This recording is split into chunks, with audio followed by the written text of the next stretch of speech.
തൊഴിൽ വിസയിൽ സൗദിയിൽ പോകാൻ ഒരുങ്ങിയിരിക്കുന്നവരാണെങ്കിൽ നിങ്ങൾ പുതിയ ചില നിബന്ധനകൾ കൂടി അറിഞ്ഞിരിക്കേണ്ടതുണ്ട്.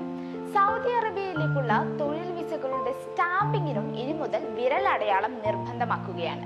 ജനുവരി 15 മുതലുള്ള വിസ സ്റ്റാമ്പിങ്ങുകൾക്കാണ് ഇത് ബാധകമായിരിക്കുന്നത്. നേരത്തെ ടൂറിസ്റ്റ് സന്ദർശക വിസകൾക്ക് വിരലടയാളം നിർബന്ധമാക്കി.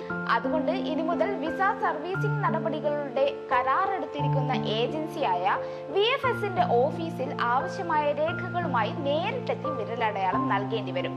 തൊഴിൽ വിസകൾക്കും കൂടി വിരലടയാളം നിർബന്ധമാക്കുന്നതോടെ ഉംറ വിസ ഒഴികെ സൗദി അറേബ്യയിലേക്കുള്ള എല്ലാത്തരം വിസകൾക്കും വിരലടയാളം നിർബന്ധമായി മാറിയിരിക്കുകയാണ്.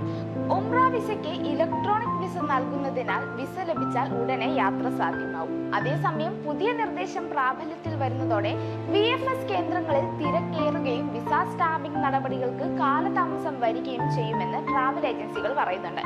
രാജ്യത്ത് ആകെ 10 നഗരങ്ങളിലാണ് VFS ശാഖകൾ ഉള്ളത്. ഇവയിൽ 2 എണ്ണമാണ് കേരളത്തിൽ വരുന്നത്, കൊച്ചിയിലും 1 കോഴിക്കോടും. അതുകൊണ്ട് പ്രവാസികൾക്ക് ഇത് വലിയൊരു തിരിച്ചടി തന്നെയായിരിക്കും.